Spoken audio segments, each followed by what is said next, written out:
young Mennonite woman was found dead in Arizona. He has a gun. He has it? He has it. Let's go. The police were desperate to discover why someone would take her several hours away from her home in New Mexico, only to shoot her dead and dump her body. Go. Sheriff's office, get out of the car! Get on the car. Turn off the car! Step out now! Little did they know that as they worked with the Mennonite community to solve this terrible crime, authorities would end up discovering a decade's worth of unsolved crimes, all leading back to one depraved man. Get your hands up! Step away from the car! On February 22, 2020, Cynthia Schultz was pleasantly spending her morning collecting firewood for her camp at the Sunset Crater National Park, around 20 miles from Flagstaff, Arizona. While out, Cynthia spotted a woman lying face down in the dirt. Thinking something might be wrong, she called out to the woman. However, when she didn't respond, Cynthia had a horrifying revelation. The woman was dead. Cynthia alerted the authorities, and soon the area was swarmed with police, trying to get to the bottom of this tragedy. He didn't move or nothing. He just went and looked, checked her, and okay. Rigid as a rigor mortis. She was real stiff, cold. It was immediately clear to the detectives that this case was a homicide, as the victim had a gunshot wound to the head and her hands were bound together with duct tape.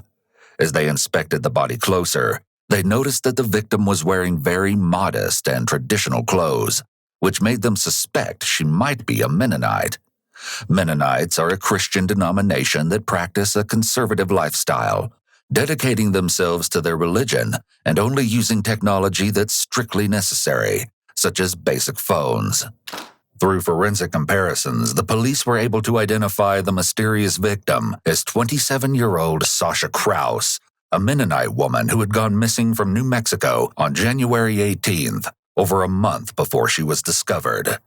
While police may have finally been able to give their victim a name, it was now time to uncover her horrific story and find out the truth about how she ended up murdered in a national park nearly 300 miles from her home. Through interviews and investigation, the police were able to determine that Sasha was a Sunday school teacher who had worked and lived on the Lamp and Light compound, a Mennonite community in Farmington, New Mexico. On the night of her disappearance, Sasha was making a quick late-night stop by the Sunday school to finish an errand. When she failed to come home that night, Sasha's roommates alerted the community and the police were soon involved. Unfortunately, the case had hit a dead end fairly soon after beginning, and it seemed like Sasha had simply vanished into thin air. However, not only did authorities now have Sasha's body, they were also able to recover her phone, a key piece of evidence that could likely point them in the direction of their killer. Through phone records, the police were able to deduce that Sasha hadn't just vanished. She'd been kidnapped. As her kidnapper drove her to Arizona, Sasha's phone could be seen pinging off of select phone towers before it died. Throughout her entire trip to Arizona, there was only one other device pinging off of those same towers, and it belonged to a man named Mark Gooch.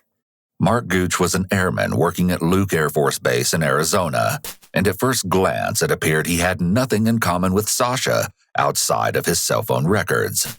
Nevertheless, Lauren Nagel, the lead detective on the case, traveled to Luke Air Force Base and sat down with Mark for questioning.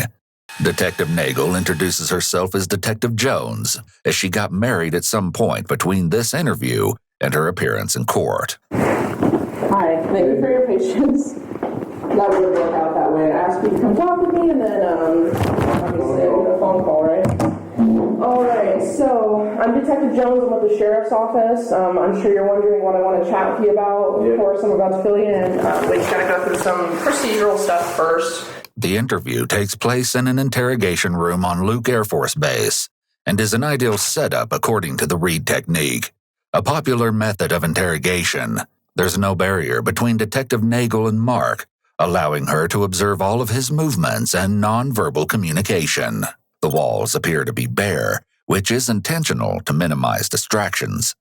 It's also helpful that there's only one detective present, which can make the interview feel less threatening. Additionally, Mark is seated near the door, which helps send the message that he's able to leave at any time.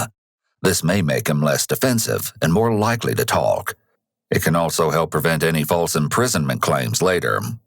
Detective Nagel and Mark speak briefly about his responsibilities as a mechanic in the Air Force before the detective asks about Mark's life back home. So what did you do before Air Force then? I worked in the diesel mechanic shop for about a year and did construction as well and grew up on a dairy farm. So. Oh yeah? That's pretty cool. Do you have siblings? Yes, ma'am. 6. Oh wow, really? Yep. Okay, big family. Yeah. Tell me about them, like how many brothers, sisters? 3 brothers and 3 sisters. Okay, got it. And where are they at now? All over the country. All over? Yes, ma'am. Are you the youngest? Yes, ma'am. Okay. Who would you say you're closest with? I don't know, we kind of got separated pretty good after everybody started moving out. So you're not close with any of them then? I talk with them on the phone here and there, but I'm probably closest, maybe my brother back in Wisconsin. Oh, gotcha. Which brother's that? It's Sam. Sam. Okay.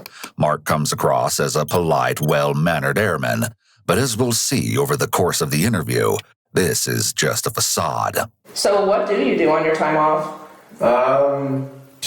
Play on my computer sometimes, play some games, go hiking as much as possible, but work on my car and bike a lot too. Try to stay active. Cool. Do you like go to church or anything like that? No, man, the church closed down. Oh, that's closed too? Coronavirus. Got you. Is that something that you did before it closed? Yes, ma'am. Okay. Yes, ma'am. I would attend church quite a bit. Okay. If you don't mind me asking about that, what kind of religion did you grow up in? We grew up in a Christian, I guess the religion, I guess is how you call it, but Christianity is how I was raised. Oh, okay. Any like specific denomination of Christianity? Mainly they were called Mennonites, or Amish. I'm not sure how familiar you are with that. Not really. Tell me about that. But basically drive darker colored vehicles. We use flip phones when you have internet, stuff like that. So it was pretty sheltered, you could say. Pretty sheltered. Difficult. I got it. With this admission, the police now have another unexpected link between Mark and Sasha. They're both Mennonites. When the detective brings up the topic of religion, Mark starts to fumble with his words, indicating that the topic of religion may be something Mark doesn't want to talk about. In that last 6 months, have you traveled out of state anywhere? Yes, ma'am. When I came down here, I drove my car from Wisconsin down here. Oh, okay. So you drove from Wisconsin to Phoenix? Correct. Anywhere else? Pretty much all. State of Arizona. I try to do as much hiking as possible. Mark doesn't know it yet, but he's just been caught in his first lie, the first of many. Using words like pretty much, mostly, and similar sentiments are qualifiers and often throw up a red flag to detectives. These words usually indicate half-truths or that there's something the individual may not wish to disclose. In this case, Mark saying that he pretty much stays in Arizona isn't true at all, and he's hiding something very big. He also uses filler sounds such as to delay answering so he has time to think about his response. You're probably wondering, why I'm here. So I'm a detective. I'm with Coconino County Sheriff's Office. Okay. And I am working a homicide investigation. Okay. There was a girl named Sasha Krause that was killed. Did you hear about that case? I've seen it in the news. Yes, ma'am. Tell me what you know about the case. It's basically the news report. She was from New Mexico, right? Mm-hmm. And she left home one evening, and they found her in northern Arizona, like Flagstaff area, correct? Right. So that's the case that I'm working. Any idea now why I'd want to talk to you at all? Probably because I was probably traveling up in New Mexico area, probably. Yeah, that's exactly it. As the detective reveals why she's here interviewing him, Mark begins to show more and more signs that he may be hiding something. When asked what he knows about Sasha Krause's murder, Mark vaguely says that they found her. This is a soft way to describe something as violent as a homicide. And they found her in northern Arizona. When suspects shy away from using realistic words such as murdered or killed, this can be a red flag for possible deception as they're minimizing the crime. Additionally, Mark uses the qualifier probably 3 times in 8 seconds. Probably because I was probably traveling up in New Mexico area, probably. So we've got these things called license plate readers, Okay. and your vehicle hit a license plate reader in that area. So tell me about that. You were traveling then. I'm a little confused because at first you said you hadn't traveled, but now did you go to New Mexico? Yes, ma'am. Your vehicle was picked up on that license plate reader in the general area on the same day actually that she went missing. And so what I'm doing at this point is I got to talk to everybody, as you can imagine. That's my job. Anybody who's in the area, anybody who could have seen something. Despite the fact that Mark appears to be intentionally lying, Detective Nagel does a great job of calling him out for it while also remaining non-judgmental. She does this in order to keep Mark from feeling threatened and ending the interview, while also not letting him get comfortable in any of the lies he tells. The more someone repeats a lie, the more confident they will become. She also keeps him calm by not telling him the whole truth about why she's there. Although she's telling Mark that she's just interviewing everyone who got picked up on a certain license plate reader, we know that Mark is actually her number one suspect, and that he was found through phone records. This is just one example of the ways detectives can lie during interviews in order to get a suspect to tell them the truth. So why were you in New Mexico that day? I was planning on going, so I was checking out Mennonite churches. I had traveled up to Flagstaff. Mark takes a big pause after he says he traveled, followed by his foot twitching, and then he says to Flagstaff. I had traveled up to Flagstaff. This is something called a cadence switch, which is essentially a disruption in the flow and inflection of speech. In an interrogation, this can be seen as an indication of something being left out of a story, as the speaker paused and changed their speech pattern. I was hoping that ski resort was still open. Yeah. They were closed due to coronavirus starting up. Mm-hmm. And so I figured I'd go check out a Mennonite church up in that area. So I knew some people from Wisconsin that used to live there. Mm-hmm. And I wanted to go just attend because I really been missing that social life. Yeah. I used to have in Mennonite churches. Is there any reason why you didn't tell me when I asked you if you've traveled? You didn't mention that to me. Is there a reason that you didn't? No, man, I'm sorry. My memory just, I don't know. It's not what it used to be. I'm tired today. Mm-hmm. I'm sorry if I failed to mention that. But Okay. I was not trying to hide or withhold information. Okay, thanks. Once again, Mark is caught in a lie. While explaining why he was in New Mexico, he mentions that he was wanting to go skiing.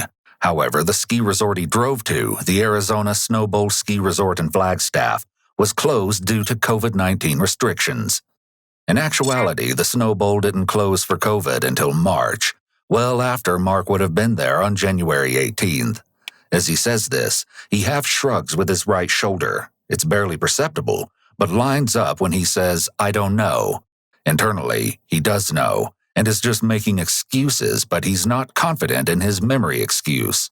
Mark is also sitting with his leg crossed in a way that creates a barrier between himself and the detective.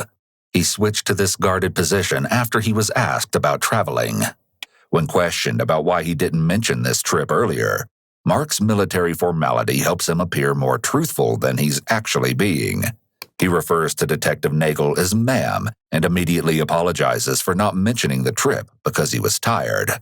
Unfortunately for Mark, no matter how polite he is, this omission is definitely a sign that he has a reason to keep this trip a secret, and the detective has certainly picked up on that. Do you remember that day then when you went to New Mexico?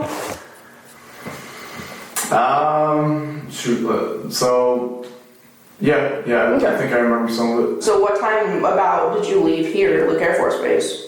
Probably left fairly early in the morning. Okay. And then what time did you say I was in the area? I have to go grab I've got like the charts, the paper. Okay. What time? Well, let's go through the day. So when you say fairly early, what does that mean to you? Probably about 7. Okay. 7 is when I left to head up there. Mm-hmm. Stopped in Flagstaff for a while. Just got some, got some fuel, I believe. This is one of the last fully truthful statements Mark says while recounting his trip to New Mexico. While he may think he's being sneaky with his lies, Detective Nagel knows a lot more than she's letting on, and is ready to catch every lie Mark throws her way.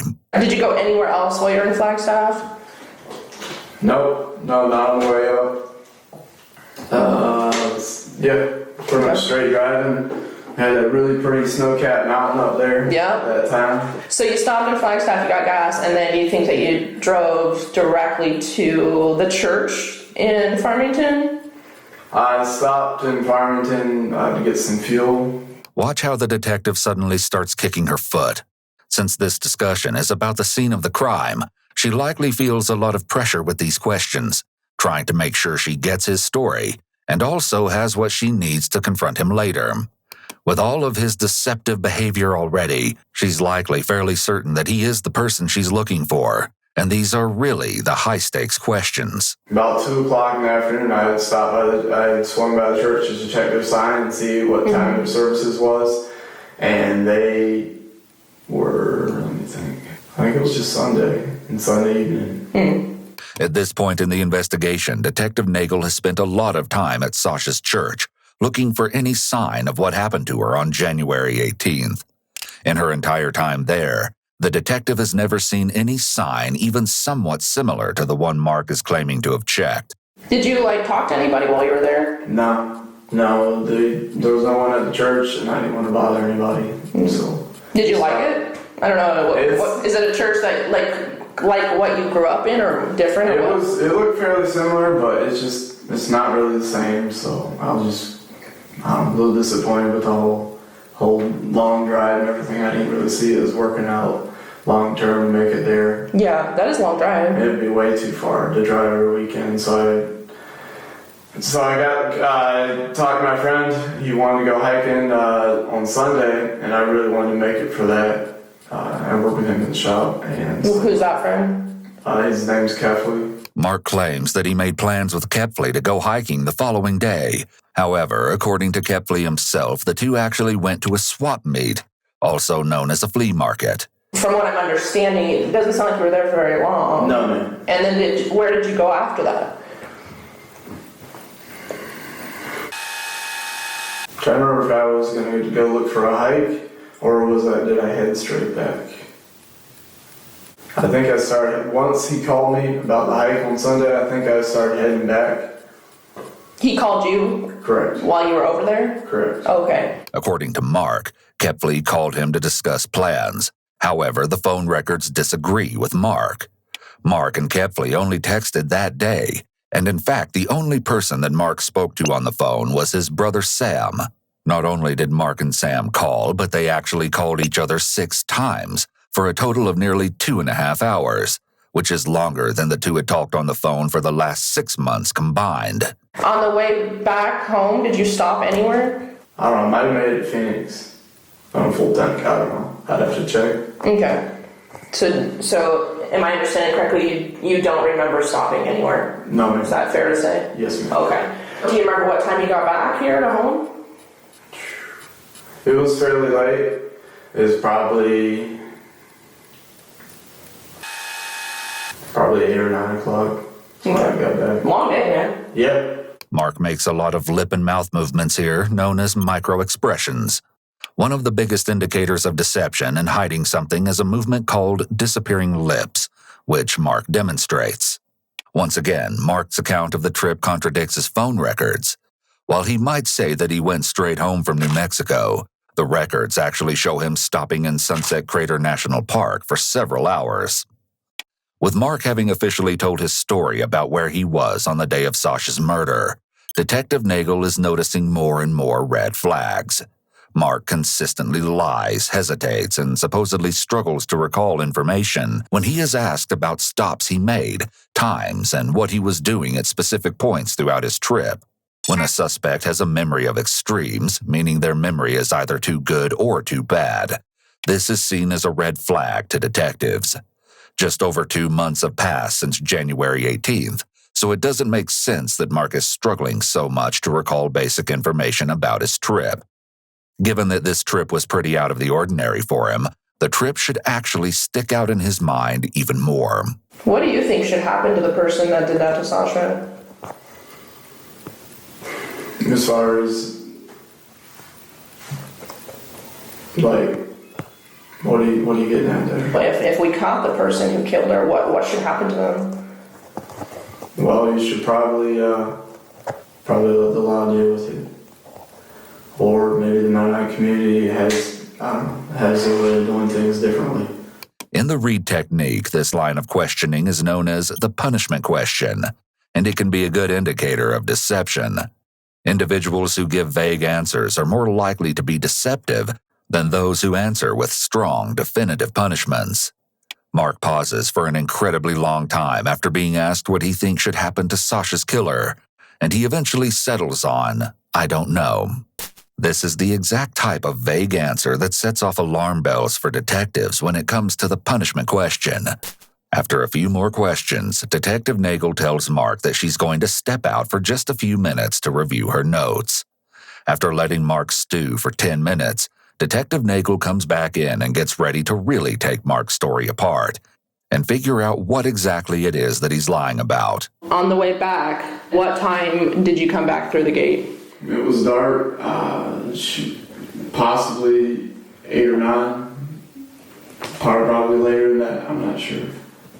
So what's like a reasonable time frame? So like you're saying around 8 or 9, like what's the latest you think you possibly came through that gate?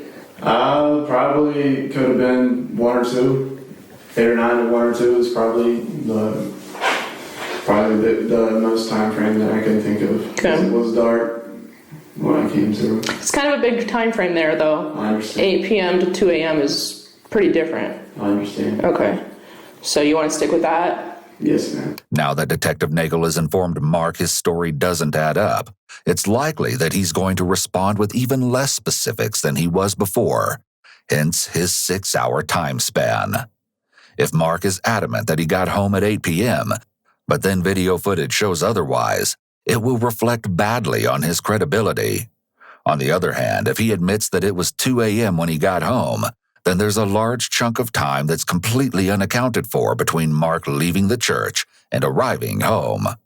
While Mark might be trying to avoid getting caught in a lie by avoiding specifics, in actuality, this just makes him even more suspicious. So what if I told you that the time that you came in the gate that morning was 6:53 in the morning?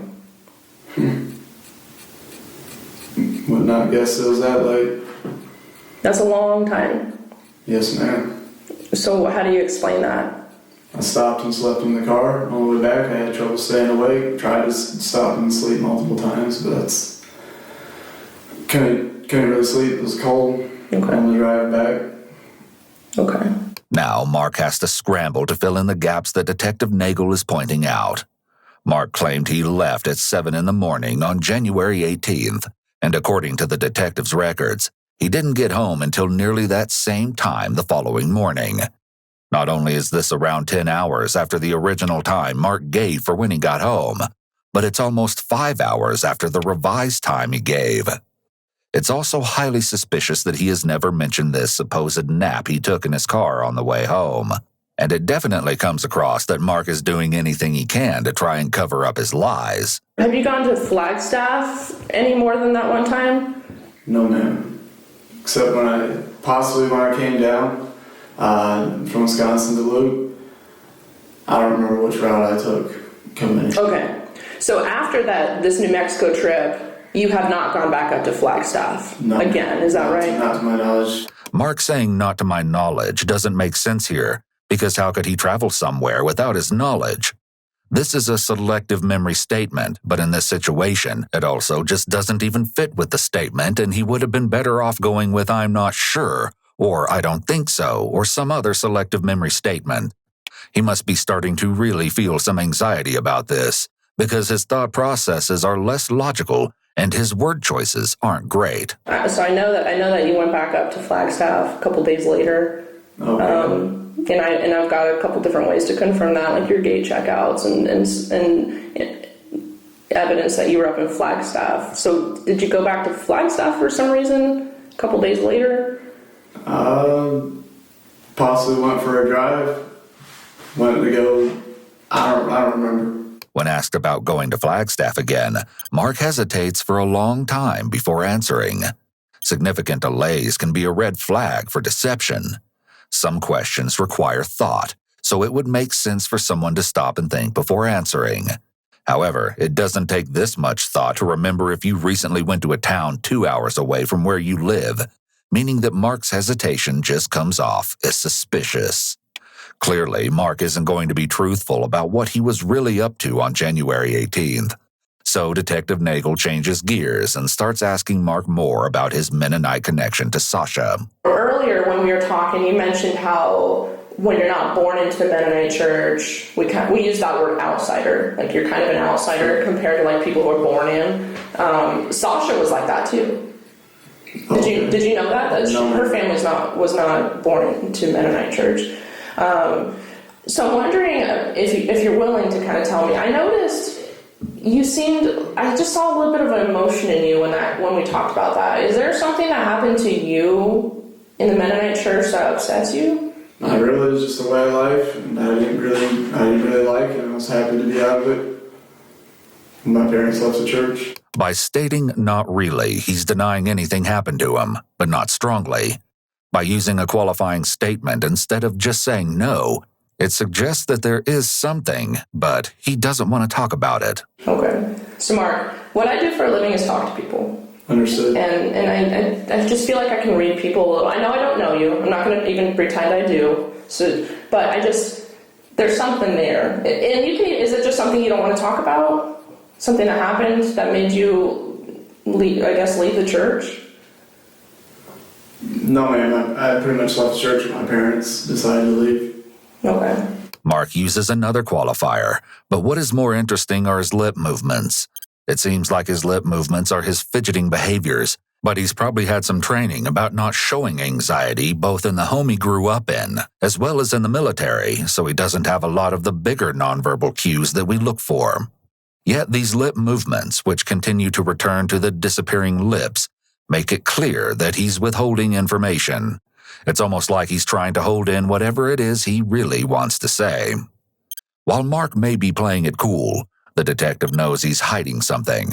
Before this interview even began, Detective Nagel was able to go through Mark's text messages and saw some concerning things regarding his views on Mennonites.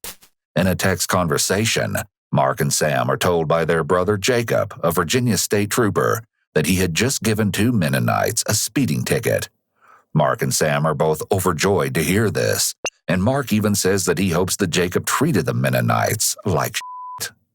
Sam makes a point of calling the Mennonites cultists, giving some insight into how he and his brothers feel about the religion.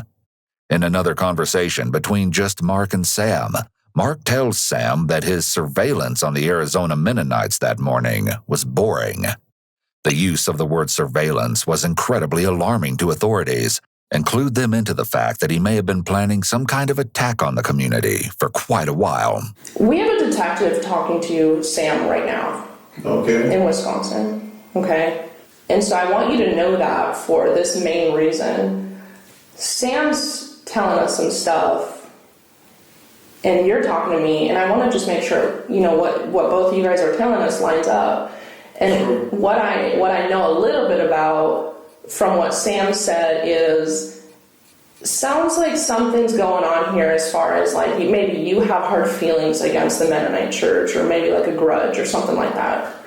So let me get this straight. You're talking with Sam right now, huh? Mm-hmm. So it sounds like I need to get a lawyer because you're trying to pin something on me.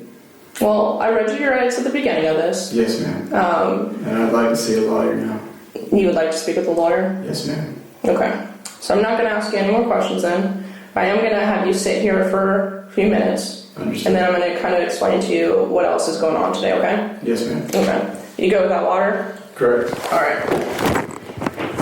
Detective Nagel is using a bit of the prisoner's dilemma technique, pinning one suspect against the other. We see him do a big anchor point movement immediately after, and his illustrators don't line up with his words.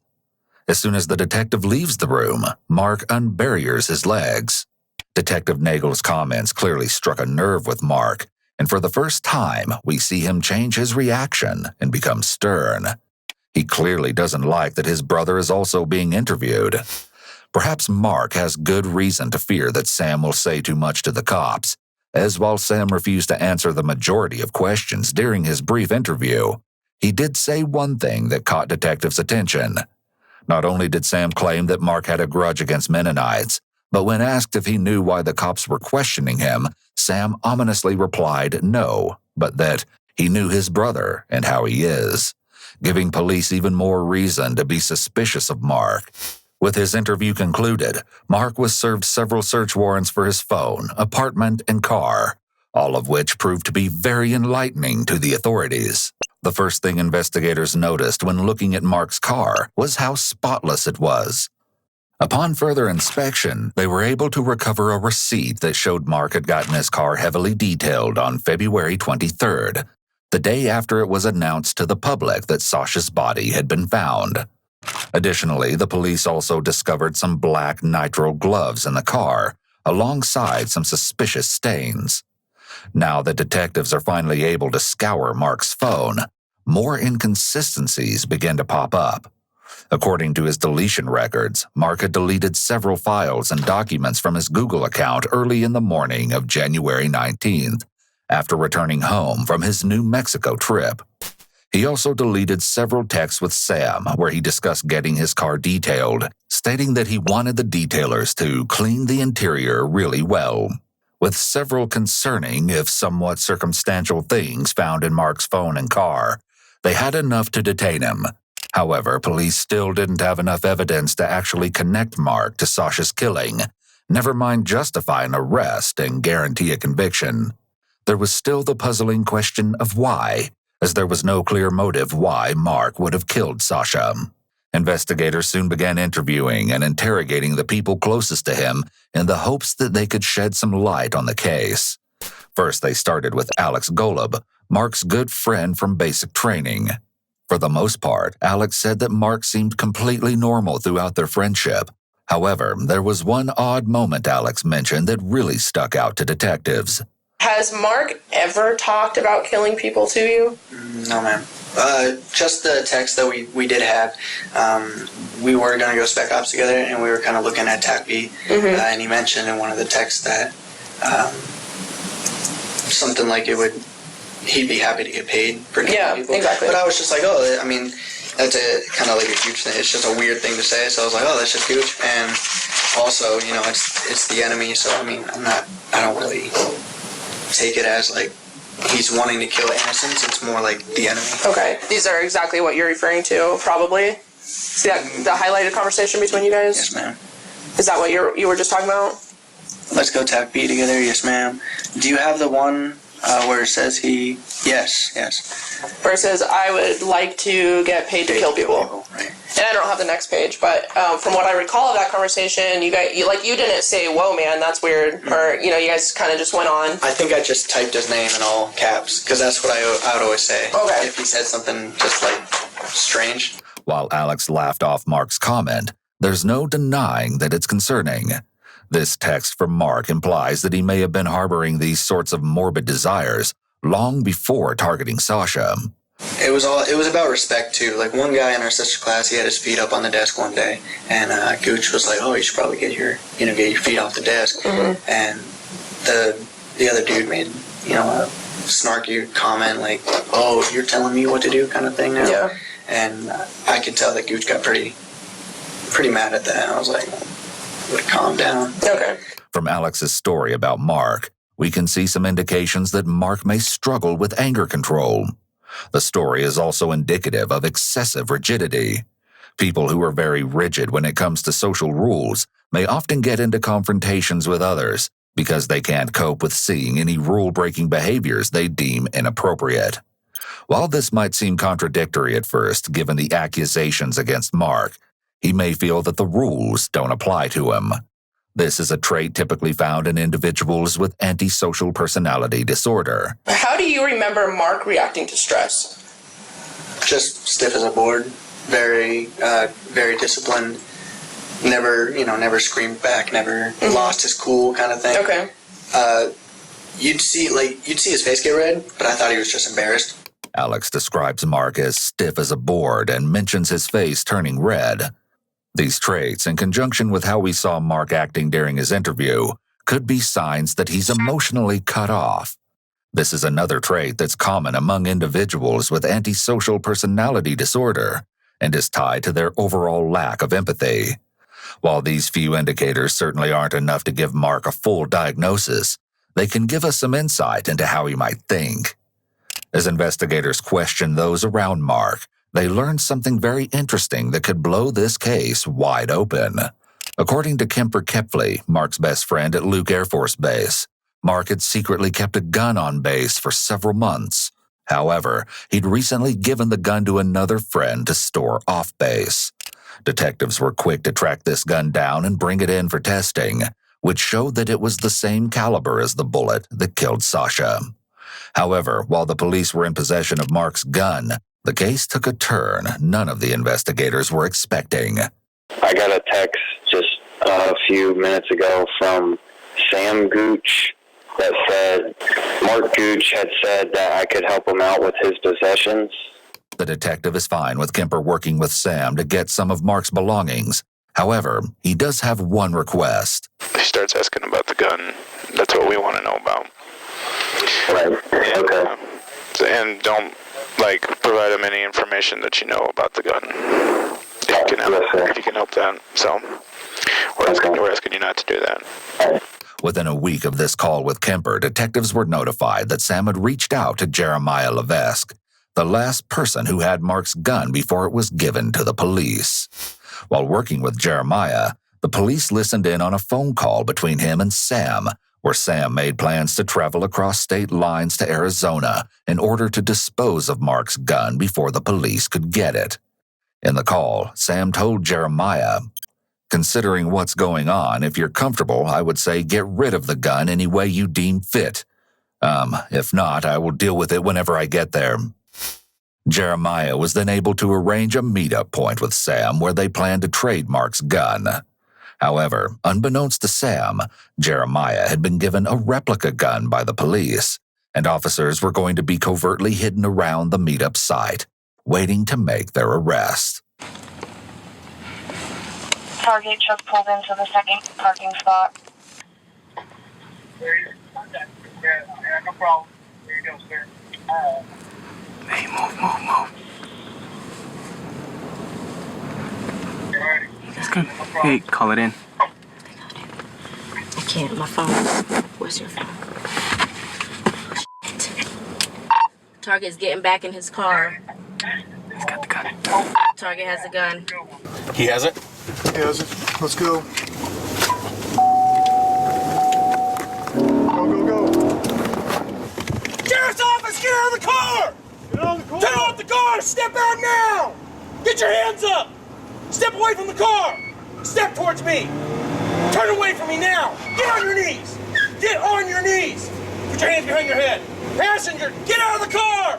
Passenger, in the back, get out of the car!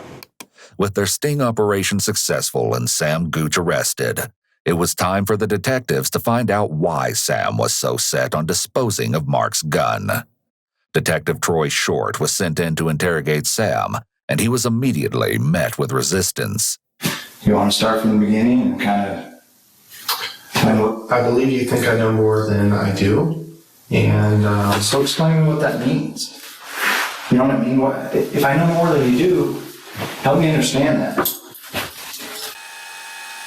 I don't think this is going to be a productive conversation for me, and Do you want to tell me about tonight? No, sir. Okay. If you want to tell me why you guys came halfway across the country to pick up a gun? No, sir. Okay. Do you understand why you're here in the room? Yes, sir. Here's the deal, Sam. A part of me even feels bad right now because, like I told you back in Wisconsin, you weren't a focus. You weren't a suspect. Mm-hmm. And now, because of some bad choices, you're in some serious trouble. Not as serious as Mark by any means. You know what I mean? He's in some serious trouble, and I tried to explain that to you back there. Is there anything you can do to help yourself right now, or help yourself out of this mess, or? As much as I would like to, I frankly do not believe you have my best interest in mind. Okay. And I do not think discussing this with you would be helpful. While Sam may be refusing to give the detective the answers he's looking for, he has yet to actually invoke his Miranda rights. Whether or not Sam knows this, refusing to answer a line of questioning is not enough to stop an interrogation and get a lawyer. We can see that Sam is being very cautious in how he responds to Detective Short. When he pauses to take a sip of water after being asked a question, it's likely that he was doing this as a stalling tactic to allow himself time to carefully pick his words. Sam appears to have some prior knowledge about interrogations, as he is correct that the detective doesn't have the suspect's best interests in mind. He appears reluctant to speak as he likely doesn't want to incriminate himself or his brother further by saying the wrong thing. Why did he call you for this extended period of time on that specific day? Specifically the day that he's under arrest for murder. You know what I mean? Extensive amount of phone calls that day. For elaborate amount of time. Completely outside the norm of you guys' normal communication process. Why are you in Arizona? Why did you fly halfway across the country? Why did you obtain a new phone with a new phone number to do this? Why are you here picking up a gun that you know belongs to Mark? If you don't know what he did, then why would you do that? You know what he allegedly did. Okay, I understand that. So you know he allegedly murdered somebody? Correct. Okay, so why are you picking up a gun that belonged to him? Specifically, when I told you, when I interviewed you back in Wisconsin, do you know Mark has any guns? And you're like, nope. I don't think he's allowed to have one on base. You know what I mean? Yes, sir. So what's the deal? I would like to collect all of Mark's possessions as possible. If that gun is his possession, I would like to collect that as well. Sam refuses to tell the detective why he tried to dispose of Mark's gun, but there are a few possible explanations. Mark claimed that Sam was his closest brother. It's possible that he called Sam and used their close relationship to convince Sam he had to get rid of the gun. Not because Mark killed someone, but because police thought he did. It's more than evident that Sam has a distrust of law enforcement, so it would make sense for Mark to prey upon this feeling in order to persuade his brother that if Sam didn't dispose of this weapon, the police were going to frame Mark for something he didn't do. It's attempted destruction of evidence, attempted tampering with evidence, attempted hindering prosecution. I mean, there's 2 felonies in there. Like, this is a big deal. So do you want to help me understand it? Do you want to explain it to me? Do you want to... I don't think so. What is next in this process? The next part is you go down to jail. Okay. The way I see it, talking and discussing this with you, you will only use it against me to make these charges stick, and to further incriminate Mark. Since Sam clearly understands how his words could be used against him, it's odd that he's still agreeing to sit here rather than asking for an attorney or outright refusing to respond. It's possible that his curiosity got the better of him, and he wants to find out how much the detectives know about Mark's crime. It's also possible that Sam is afraid and feels that if he at least agrees to sit in the interrogation room, he may be able to dodge the consequences of having helped Mark. With Sam's interview at a stalemate, the detectives are forced to look elsewhere for information. Throughout their entire investigation, the one thing they haven't been able to deduce clearly is motive. Was this just a random killing? Or was there something more at play here? While it's clear that Mark had some sort of grudge against Mennonites, it made no sense that someone with no prior criminal history would suddenly plan an elaborate murder 6 hours away from their home and target someone they'd never even heard of before. At least that's what Detective Nagel thought until she spoke with some Mennonites from Wisconsin and discovered that Mark's past wasn't quite as clean as it seemed. In a phone interview with Mark's former pastor, James Luke Martin, Detective Nagel learned that no one at Mark's former church was surprised to learn that he'd now been arrested in connection with such a heinous crime, as Mark had a reputation for taking revenge on others. Mark had also allegedly been involved in several robberies at the church. When the church tried to punish him for his involvement, his parents stepped in and decided to leave the church for being too critical of Mark. However, this was not the end of Mark's criminal activities. While living with his sister in Pennsylvania, Mark was accused of stealing money from the local Mennonites. Soon after, everyone who accused Mark of stealing money discovered that their cars suspiciously stopped working. After investigating further, these Mennonites found that sand had been placed into the oil pans of their cars, causing their engines to stop working. While those affected weren't able to prove it was Mark who put the sand there, it doesn't seem like a coincidence given his interest in mechanics and apparent taste for revenge. Detective Nagel then spoke to Jonathan Martin, the son of Mark's pastor, who provided further examples of Mark getting caught stealing. Jonathan even said that when he was angry, Mark would prowl around the Mennonite community to see what he could find. After speaking with Jonathan's son, Detective Nagel learned that Mark had allegedly robbed the Martins' family store. However, charges were never pressed due to the fact that the store security camera had its memory card stolen, so there was never visual proof of Mark being the one who robbed the store. While there may not have been any evidence of Mark's involvement at the time of the robbery, Detective Nagel was able to actually find the security footage from that robbery on Mark's own phone, and it showed a man with Mark's height and build robbing the store. In one of the photos, a car that looked suspiciously like Mark's could be seen in the background. With these photos, Detective Nagel had what appeared to be tangible proof that these accusations against Mark weren't just hearsay. Eventually, the detective got a hold of Jared Ulrich, a man who claimed to be Mark's partner in crime in the past. Jared openly confessed to Detective Nagel about all the robberies he'd allegedly committed with Mark, and he described in detail how Mark would try to frame other people in the community for their crimes. There definitely seemed to be evidence that Jared may have been telling the truth, as a series of texts were found on Mark's phone, all of which had been recently deleted. In these texts, Mark talked to Sam about Jared never understanding the real cost of getting caught. Mark then asked Sam to remotely wipe Jared's phone, something that he also asked Sam to do to his own phone after he fell under suspicion for Sasha's murder. While all of this information against Mark was damning enough, there was still one more disturbing truth to learn. Through many more interviews, Detective Nagel was eventually put in contact with Andrew and Galen Headings, a pair of brothers who were close with Mark during his time in Wisconsin. Andrew recounted a time where he had confronted Mark for stealing, and during their conversation, Mark was so cold and bitter that Andrew said he feared for his life. Galen had an even more disturbing revelation for Detective Nagel, as he told her about Mark's alleged inappropriate actions towards women. According to Galen, Mark confessed to him that he had allegedly assaulted a young girl his sister was babysitting when he was around 10 to 13 years old. However, this claim has never been publicly proven, and there's no evidence of it being true. Still, with this information, it became clear that Mark always had the capacity to harm others, and allegedly had many times in the past. Mark's motive in harming Sasha was also more evident than ever. All the unfounded anger and resentment he had towards the Mennonite community had been steadily growing over the years, and as it did, Mark took his revenge against them further and further. Up to this point, charges had never been pressed against Mark, and he felt like he could outsmart anyone, even the police. With this misplaced confidence, Mark decided to see if he could get away with the ultimate crime, murder. It appears that Mark had gone to the Mennonite community that day in search of a victim, and tragically, Sasha was in the wrong place at the wrong time.